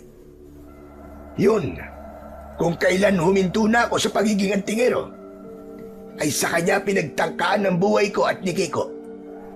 At dahil wala na akong kakayahan na lumaban, ay wala na kaming nagawa kundi ang tumakas. Pero kung wala ka ng kakayahan na lumaban, ay bakit mo ko iniligtas kanina? Simple lang ang sagot yan. Dahil kailangan mo ng tulong. Ako kasi ang klase ng tao na hindi pwedeng walang gawin kapag alam kong may nanganganib ang buhay. Ano ba tingin mo sa sarili mo? Isang bayani?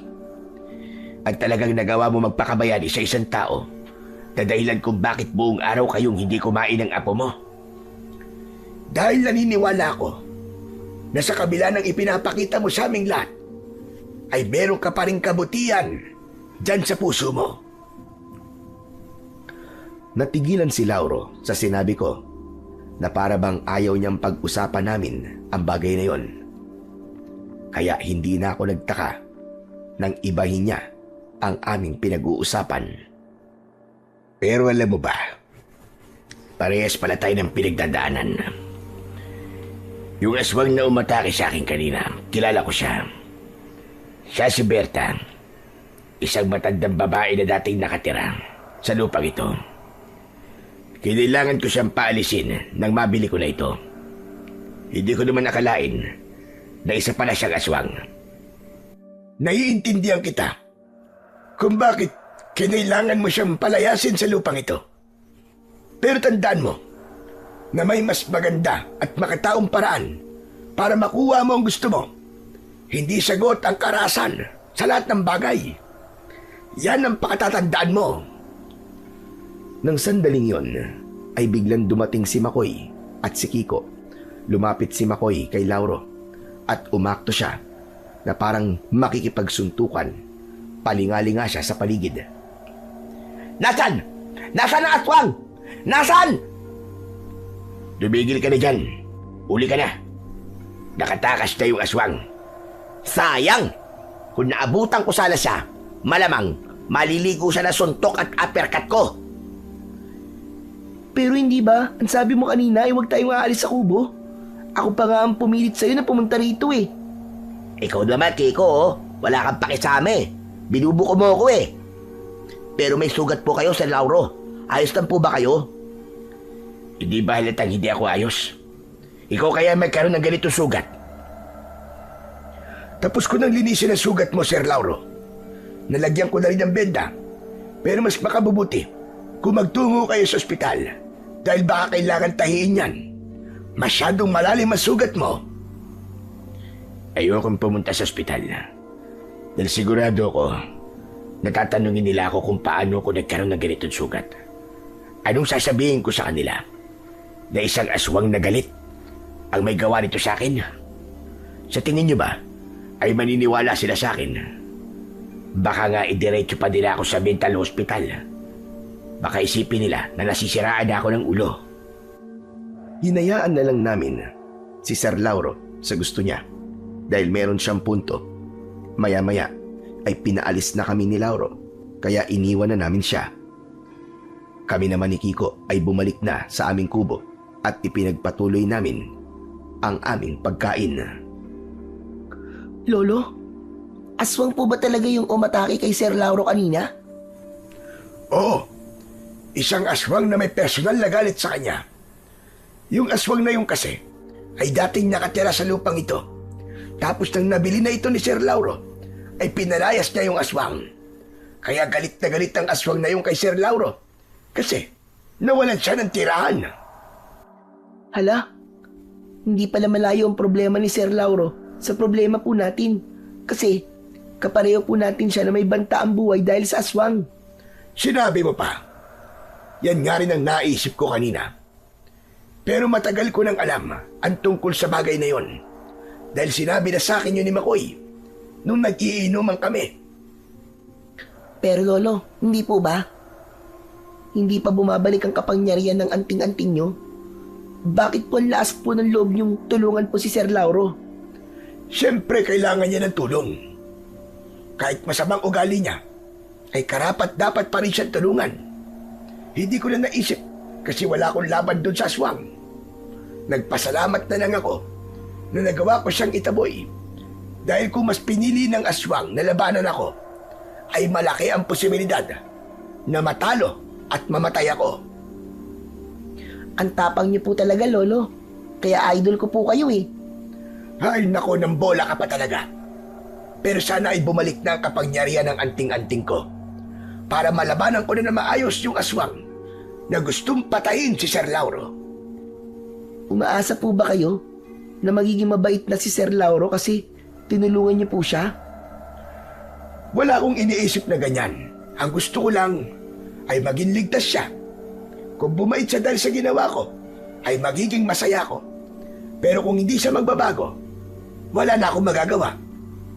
Alam mo po, ang pagbabago ng isang tao ay hindi dapat sa pilitan.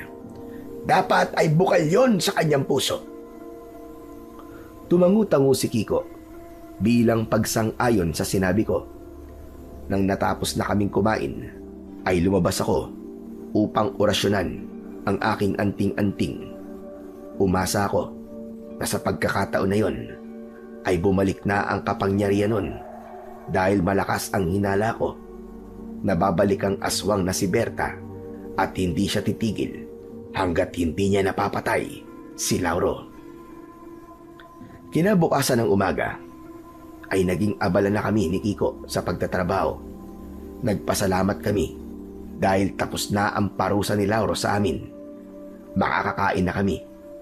Maya-maya ay lumapit sa amin si Makoy. Bakit nandito ka? May kailangan ka ba? Wala naman po. Gusto ko lang po makipagchismisan. Kalalaki mong tao. Ang hilig mo sa chismis. Paano? Wala po akong mapagsabihan ng tumatakbo sa utak ko ngayon eh. Alam niyo po ba, na narinig ko na nag-uusap ang ilang trabador. Alam po nila na inatake ng aswang kagabi si Sir Lauro. At ang nakakalungkot po ay parang masaya sila sa nangyari. Para bang gusto pa nilang mamatay si Sir Lauro dahil sa aswang mayon.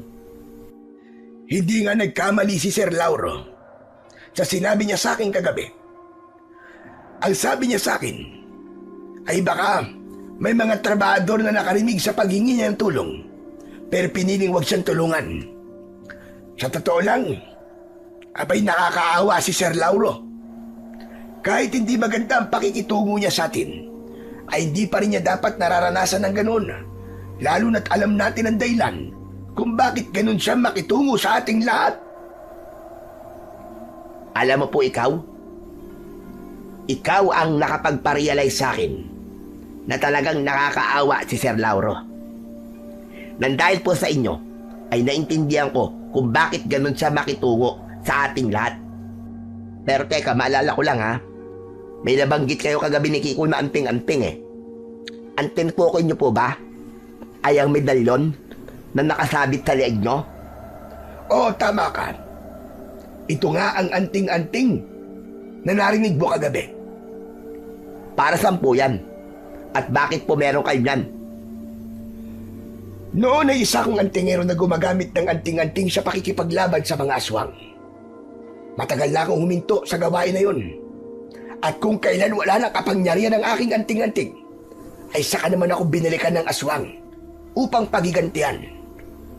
Wala na kaming nagawa ni Kiko kundi ang umalis sa lugar kung saan kami nakatira. Hanggang sa yon, napadpad na kami sa lugar na ito. Ngayon naintindihan ko na po kung bakit ang lakas ng loob yung tulungan si Sir Lauro kagabi. Napakatapang niyo po pala talaga, Mang Esteban. At mas lalo po akong humanga sa inyo kasi kahit walang kapangyarihan ang anting-anting nyo, ay hindi pa rin kayo nagdalawang isip na tumulong. May pag-asa pa naman bumalik ang kapangyarihan ng aking anting-anting sa pamamagitan ng orasyon. Kaya nga tuwing gabi, bago ko matulog, ay inuorasyonan ko ito. Ang problema lang ay wala akong ideya kung kailan magbabalik ang kapangyarihan ng aking anting-anting. Pero sana, sa lalong madaling panahon, ay mangyari na yon.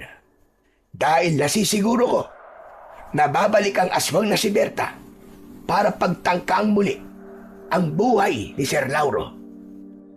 Napahinto ang pag-uusap namin. Nang isang lalaking trabahador ang lumapit, aniya ay pinapatawag daw ako ni Sir Lauro dahil meron siyang sasabihin sa akin. Sandali kong iniwanan si Kiko at Makoy para puntahan si Sir Lauro sa bahay niya. Nakabukas ang malaking pinto kaya hindi na ako kumatok. Isa pa, nakita ko sa sala si Sir Lauro. Nakaupo siya at sumenya siya sa akin na pumasok ako. Pagpasok ko ay pinaupo niya ako. Pinatawag niyo raw po ko, sir. Ano pa sasabihin niyo sa akin? Meron akong ipapagawa sa iyo. Pero hindi naman ito sa pilitan. Kung ayaw mong gawin, ay walang problema sa akin. Sabihin mo muna sa akin, sir, kung ano. Bago ko magdesisyon. Alam mo, Esteban, matagal nang ginugulo ng aswang na si Berta ang buhay ko. Ilang beses niya nang pinagtangkaan ng buhay ko Kaya humingi ako ng tulong noon sa mga taong may kakayahan at kaalaman pagdating sa pakikipaglaban sa mga aswang. Pero 2 tao na ang umatras kay Berta. Dahil nga, muntik na silang mamatay. Teka lang, sir. Tama ba ako ng pagkakaintindi sa gusto mong sabihin? Gusto mo kong utusan na protektahan ka mula kay Berta at patayin siya? Ganun na nga. Hindi ba nasabi mo kagabi na nakikipaglaban ka noon sa mga aswang? Sa palagay ko ay kayang-kaya mong labanan si Berta. Wala akong pakialam kahit patayin mo siya. Dahil mas mabuti ngayon para matahimik na buhay ko. Huwag kang mag-alala. Dahil sa sandaling mapatay mo ang aswang, ay magkakaroon ka ng gantimpala mula sa akin. Bibigyan kita ng malaking halaga bilang pabuya na sigurado kong makapagbibigay ng malaking pagbabago sa buhay niyo ng apo mo. Sige.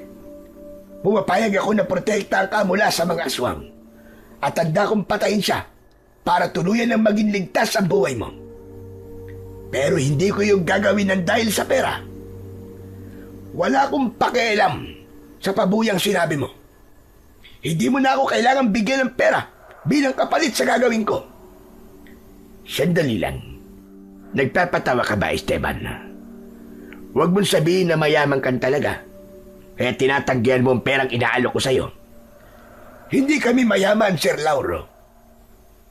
Mahirap kami ng apo ko. Isang kaig, isang tuka. At ang totoo, kailangan talaga namin ng pera. Sino ba namang hindi? Pero kahit noon, ay hindi talaga ako tumatanggap ng pera kapalit ng pagliligtas ko sa buhay ng ibang tao. Ang pagiging antingero ko noon ay isang tungkulin at hindi isang negosyo. Hindi ko alam kung hahanga o matatawa ko sa'yo. Kung ako kasi may ganyang kakayahan, ay gagamitin ko yan para magkaroon ako ng limpak-limpak na salapi. Wala namang masama sa sinasabi mo. Pero sadyang magkaiba lang tayo ng pinaniniwalaan at prinsipyo sa buhay. Kaya hindi mo ako kailangang bayaran sa gagawin kong tulong sa'yo. Hindi ako pumapayag na wala kang makukuhang kapalit sa bagay na gagawin mo para sa akin. Ayoko magkaroon ng utang na loob kahit kanino. Kaya sa ayaw at sa gusto mo, ay makakatanggap ka ng pera kapag nagawa mong patayin ng aswang. Mamayang gabi, ay magsimula ka na sa pagbabantay sa paligid ng aking bahay. May pakiramdam kasi ako. Nababalik si Berta para patayin ako. Gawin mo ang lahat para hindi siya magtagumpay. Tumango ako at hindi ko na kinontra pa ang sinabi ni Lauro na hindi pwedeng hindi ko tatanggapin ang perang kapalit ng gagawin ko para sa kanya. Pero desidido pa rin akong huwag tanggapin ang pera dahil may iba akong naisip na hingin kay Lauro bilang kapalit sa sandaling mapatay ko ang aswang. Matapos namin mag-usap ni Lauro, ay binalikan ko na sina Kiko at Makoy sa taniman ng bawang. Pero wala na sila roon dahil oras na ng pagkain ng pananghalian. Kumuha ako ng pagkain at nakita ko sina Kiko at Makoy na kumakain sa ilalim ng isang malaking puno ng santol. Lumapit ako sa kanila at nagsimula akong kumain. Ano pong sinabi sa inyo ni Sir Lauro, Lolo? Ang tagal niyo pong magkausap Inutusan niya akong protektahan siya mula sa aswang. Kapag daw nagawa kong patayin ng aswang, ay bibigyan niya ako ng pabuya. Makakatanggap daw ako ng malaking halaga ng pera. Talaga? Sinabi yun ni Sir Lauro? Magkano raw po ang bibigyan niyo sa inyo? Hindi ko na tinanong dahil di naman ako interesado sa pabuyang yon. Sinabi ko rin sa kanya na hindi niya ako kailangang bigyan ng pera kapag napatay ko ang aswang. Ano ka no? Bakit niyo naman tinanggihan ng pabuya? Hindi niyo po ba naisip na kung malaking halaga ang perang ibibigay niya sa inyo, ay magiging daan niyo yun para maging maginhawa ng buhay niyo ni Kiko? Pwede na po kayong umalis dito at makapagpatayo ng bahay at negosyo. Alam mo, Makoy, kahit nung aktibo pa ako sa pakikipaglaban sa mga aswang, ay hindi talaga ako naniningil ng pera sa mga taong natutulungan ko. Para sa akin kasi, ay isa yung tungkulin na dapat kong gampanan. Dahil ipinagkatiwala sa akin ng nasa itaas ang ganong kakayahan. Pero huwag kayong mag-alala, kasi meron pa rin akong hihingin na kapalit kay Sir Lauro sa sandaling magtagumpay ako na patayin ng aswang. Anong kapalit naman po ang hihingin mo sa kanya? Sa ngayon ay sa akin muna kung ano man yun. Pero sisiguraduhin ko na lahat tayo ay makikinabang sa kapalit na hihingin ko kay Sir Lauro. Aba. Nakakaintriga naman yung sinasabi mo, Mang Esteban. Bakit kasi ayaw mo pang sabihin sa amin ngayon eh? Mag-iisip pa tuloy ako ng kung ano-ano. Hindi tuloy ako makakatulog sa gabi. Ayoko pang sabihin dahil hindi ako sigurado na mapapatay ko ang aswang, lalo na't wala pa rin kapangyarihan ang aking anting-anting. Ayokong sasabihin ko sa inyo yon, tapos mabibigo naman pala ako sa pinapagawa sa akin ni Sir Lauro. Basta, malalaman nyo rin yon sa oras na mapatay ko na ang aswang. At sigurado ako na lahat kayo ay matutuwa sa kapalit na hihingin ko kay Sir Lauro. Grabe, ang KJ mo naman. Pero ikaw po ang bahala. Kung ayaw nyo sabihin sa amin, ay hindi ko na kayo pipilitin. Basta galingan nyo, Mang Esteban, ha? Naniniwala ko na may kapangyarihan man o wala ang anting-anting nyo, ay kaya-kaya nyong patayin ang aswang na yon. Isang malalim na paghinga ang pinakawalan ko. Sa totoo lang, ay noon lang ako haharap sa isang aswang na walang inaasahan, kundi ang aking sariling lakas at kakayahan. Sanay kasi ako na palagi akong may ginagamit na anting-anting. Ganun pa man, naniniwala ko na hindi ako papabayaan ng Panginoong Diyos dahil alam niya na nasa panig ako ng kabutihan. Simula noon ay gabi-gabi na akong nasa labas ng bahay ni Lauro para magbantay. Isang itak ang palagi kong dala. Pagkakain ng hapunan ay doon na ako dumiretso at umuuwi ako kapag sumisikat na ang araw. Habang si Kiko naman ay nasa kubo namin at sinasamahan siya ni Makoy para meron siyang bantay. Isang gabi, habang nasa likod ako ng bahay ni Lauro, ay bumukas ang pinto sa likod ng bahay. Mula roon ay lumabas si Lauro. Nagsindi siya ng sigarilyo at nagsimula siyang hit-hitin yon. Masama sa kalusugan ng sigarilyo. Kung ako sa iyo ay tigilan mo na yan habang maaga pa. Kahit marami kang pera, ay mahirap pa rin ang magkaroon ng sakit. Huwag kang nakikialam sa ginagawa ko. Isa pa, pampakalma ko ang bagay na to. Kanina pa kasi ako hindi mapakali. Kinakabahan ako na parang merong hindi magandang mangyayari ngayong gabi. Saka napaka-alinsangan ng paligid. Nararamdaman mo rin pala yun. Alam mo ba, na kapag biglang naging maalinsangan ng gabi, ay may posibilidad na may aswang na malapit sa iyo. Kaya nga nilalakasan ko ang pakiramdam ko dahil may hinala ako na nasa kung saan lang si Berta. Ang mabuti pa'y pumasok na ako sa aking bahay. Baka bigla siyang umatake sa akin dito. Mas mabuti pa nga, siguraduhin mo na nakasarado ang bintana at pinto ng kwarto mo.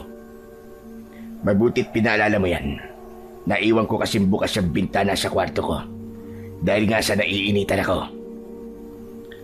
Nagmadaling pumasok si Lauro sa bahay niya, habang ako naman ay ipinagpatuloy ang pagbabantay sa paligid. Malakas talaga ang kutob ko na naroon ng aswang. Kung may kapangyarihan sana akong anting-anting, ay madali kong matutukoy ang kinaroroonan niya. Makalipas ang ilang sandali, ay nagulat ako nang narinig ko ang napakalakas na sigaw ni Lauro mula sa kanyang kwarto. Tinawag niya ako at humingi siya ng tulong. Mabilis akong tumakbo, papasok ng bahay ni Lauro. Dumiretso ako sa kwarto niya sa ikalawang palapag at nagimbal ako nang naabutan ko na sinasakal ng aswang si Lauro habang nakasandal siya sa dingding. Nakabukas ang bintana kaya malinaw na pumasok doon ang aswang. Lumingon sa akin ang aswang habang nanlilisik ang mata dahil sa labis na puot na kanyang nararamdaman. Naisip ko na hindi ako maaaring umatake agad dahil baka kung anong gawin ng aswang kay Lauro, dapat ay maging maingat ako sa magiging hakbang ko. Esteban! Esteban, tulungan mo ako! Berta! Ikaw si Berta, tama ba? Nakikiusap ako sa'yo. Pakawalan mo si Lauro. At bakit ko naman pakakawala na walang yang ito? Hindi mo alam kung anong ginawa ng taong ito sa akin. Nang dahil sa kanya, ay nawalan ako ng tirahan. Napilitan akong magtago dahil marami nang nakakaalam ng pagiging aswang ko. Sinira niya ang buhay ko at tanging kamatayan lamang niya ang makapagpapatahimik sa akin. Alam kong galit ka sa kanya, pero hindi sagot ang kamatayan niya para matahimik ka. Hayaan mong ang Diyos ang magparusa kay Lauro. Magpakalayo-layo ka na at huwag ka nang bumalik dito kahit kailan. Nagpapatawa ka ba? Wala akong kinikilala, Diyos, at hindi mo ako mapipigilan sa gagawin ko. Mabilis na binitiwan ng aswang ang leeg ni Lauro. Nang bumagsak si Lauro sa sahig, ay walang pagdadalawang isip. Nanilaslas ng aswang ang leeg ni Lauro gamit ang matutulis nitong kuko. Tumalsik ang dugo sa kung saan-saan. Agad na sinapo ni Lauro ang kanyang leeg gamit ang kanyang kamay. Pero hindi pa roon natapos ang aswang dahil itinaas niya ang kanyang isang kamay para muling saktan si Lauro. Mabilis na akong tumakbo para iligtas si Lauro. At habang tumatakbo ako, ay hindi ako makapaniwala na naramdaman ko ang bagyang pag-init ng aking anting-anting. Isa yung malinaw na senyales na bumalik na ang taglay nung kapangyarihan. Natuwa ako dahil muli kong naramdaman ang paggapang ng kakaibang lakas at enerhiya sa aking buong katawan. Bago pa muling masaktan ng aswang si Lauro, ay nahawakan ko ang isa niyang kamay. Hindi siya makapaniwalang tumingin sa akin. Sinabihan na kita kanina. Binigyan na kita ng pagkakataon para umalis. Pero hindi ka nakinig sa akin.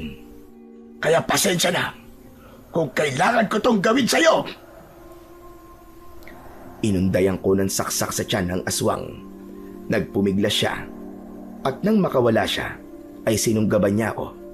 Mabilis naman akong nakaiwas.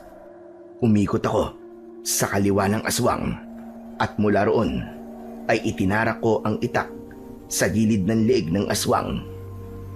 Napamaang ang aswang sa bilis ng pangyayari. Tila hindi siya makapaniwala na sa napakaikling sandali ay nagawa kong tapusin ang kanyang buhay. Nang hugutin ko ang itak sa leeg ng aswang, ay agad siyang bumagsak sa sahig. Nalungkot ako sa aking ginawa. Alam ko na tuluyan ng binalot ng galit ang puso ni Berta, kaya niya yun nagawa. Pero wala na akong ibang mapagpipilian kundi ang paslangin siya upang iligtas ang buhay ni Lauro. Matapos ang pakikipaglaban ko sa aswang, ay nilapitan ko si Lauro na tila naghihingalo na. Hinubad ko ang aking damit at yun ang ipinantakip ko sa sugat niya sa leeg. Mabuti na lang at dumating si Makoy. Pinagtulungan naming buhatin si Lauro hanggang sa naisakay na namin siya sa kanyang sasakyan. Si Makoy ang nagmaneo hanggang sa nakarating na kami sa ospital. Mabuti na lang at nagawa pa ring makaligtas ni Lauro mula sa nangyari sa kanya. Ilang araw siyang walang malay sa ospital at makalipas ang 3 araw ay doon na siya nagising. Ako, si Kiko at si Makoy ang nasa tabi niya nang nagising siya. Mabuti naman po at nagising ka na, Sir Lauro. Totoo nga talaga yung kasabihan na kapag masamang damo, aba, mahirap talagang mamatay. Tumigil ka nga sa pang-aalaska mo, Makoy. Sir Lauro, kumusta na po ang pakiramdam niyo? Medyo nangihina pa ako. Pero maraming salamat sa iyo, Esteban. Kundi dahil sa iyo, ay patay na ako ngayon. At dahil napatay mo na ang aswang, ay matatanggap mo kagad ang perang ipinangako ko. Hindi ko matatanggap ang perang yon. Pero meron akong hihilingin na ibang kapalit sa'yo. Ano yun, Esteban? Sabihin mo. At kung kaya kong ibigay ay ibibigay ko sa iyo. Ang gusto ko sana, Lauro, ay simulan mo nang magbago. Alisin mo na ang galit sa puso mo. Alam kong hindi naging maganda ang karanasan mo nung bata ka pa. Pero hindi yun dahilan para gawin mo naman sa iba ang naranasan mo nung paghihirap sa mga taong nakapaligid sa iyo ngayon. Wala kaming kinalaman sa hindi magandang naranasan mo. At sana ay maunawaan mo na mas magiging masaya at magaan ang buhay mo kung alam mong lahat ng taong nakapaligid sa iyo ay merong pagmamahal sa iyo. At mangyayari lamang yon kung unti-unti kang magbabago. Hindi umimik si Lauro. Tumalikod siya na parabang ayaw na niyang makipag-usap. Nalungkot ako dahil mukhang sa kabila ng mga nangyari sa kanya ay mas pinili pa rin niyang manatili ang galit sa kanyang puso. Nang sumunod na araw ay nakauwi na si Lauro sa bahay niya. Hindi ako makapaniwala na isang umaga ay tinipon niya ang lahat ng trabahador sa taniman sa harap naming lahat. Humingi siya ng tawad at inamin niya ang mga pagkukulang niya at pagkakamali. Nangako siya na simula sa araw na yon ay magiging maayos at patas na ang pakikitungo niya sa bawat isa. Hindi lang yon, basta salita, dahil tinupad niya ang lahat ng sinabi niya. Mas gumaan ang trabaho namin at mas naging maayos ang samahan naming lahat sa taniman ng bawang. Makalipas ang ilang taon, naging kampante na ako dahil hindi na kami ginambala pa ng aswang na nais kaming patay ni Kiko. Tahimik at maayos na ang buhay namin doon. Naging malapit kami kay Lauro at kami na ang ginawa niyang tagapamahala sa taniman ng bawang. At doon ko naisip na tama ang aking paniniwala. Lahat ng tao, kahit yung napakasama ang ugali, ay may nakatagong kabutihan sa puso. Minsan, kailangan lang nilang maranasan ang kabutihan mula sa iba para makita nila na may handang umunawa at magmahal sa kanila. Hanggang dito na lamang po ang aking kwento at sana ay marami po kayong natutunan na magagandang aral. Sa kwentong inyong napakinggan ay pinatutunayan lamang na ang pagbabago ay hindi isang biglaang himala na nangyayari sa isang iglap. Ito ay isang tahimik na paglalakbay ng puso na unti-unting nagigising mula sa dilim patungo sa liwanag. Kahit na ang taong tila nalunod na sa masamang ugali, ay may natatagong kabutihan na naghihintay lamang na muling mabuhay. Sapagkat likas sa bawat nilalang ang kakayahang magbago. May mga pagkakataong ang Panginoon ang kumakatok sa ating konsensya sa pamamagitan ng mga pagsubok. At may mga sandali namang gumagamit siya ng isang tao, isang kaibigan, isang estranghero, o maging isang kaaway upang ipaalala na may mali sa ating tinatahak na landas. Sa mga paalalang yon, unti-unti nating nauunawaan na ang pagbabago ay hindi ipinipilit mula sa labas. Ito ay binubuksan mula sa loob. Kapag handa na ang puso na tanggapin ang katotohanan, hindi hadlang ang nakaraan, hindi rin hadlang ang mga pagkakamali, sapagkat ang biyaya ng Diyos ay laging nagbibigay ng panibagong pagkakataon upang tayo ay magsimulang muli. Sabi nga sa 2 Korinto, Kabanata 5, Talata 17, kaya't ang sinuman na nakay Kristo, siya'y bagong nilalang. Ang mga dating bagay ay lumipas na. Narito, sila'y naging bago. Sa huli, ang tunay na pagbabago ay hindi lamang pagtalikod sa mali, kundi pagyakap sa mas mabuting sarili na matagal nang naghihintay na makilala mo. Walang taong tuluyang masama kung may pagnanais siyang magbagong loob, sapagkat ang liwanag ng Diyos ay kayang tumagos kahit sa pinakamadilim na bahagi pa ng ating pagkatao. Maaaring dumaan tayo sa mga panahong punong-puno ng pagkakamali, pagkaligaw at pagdududa. Ngunit darating ang sandali na mauunawaan natin na ang pagbabago ay hindi regalo na ibinibigay lamang sa iilan. Ito ay biyayang iniaalok sa lahat. At kapag pinili mo magbago, hindi lamang ang iyong buhay ang nagiging bago. Nagiging patunay ka rin na ang pag-asa ay laging buhay, na ang puso ay kayang gumaling, at na ang bawat pagtatapos ay maaaring maging simula ng mas makabuluhang kwento ng ating panibagong pakikipagsapalaran sa buhay.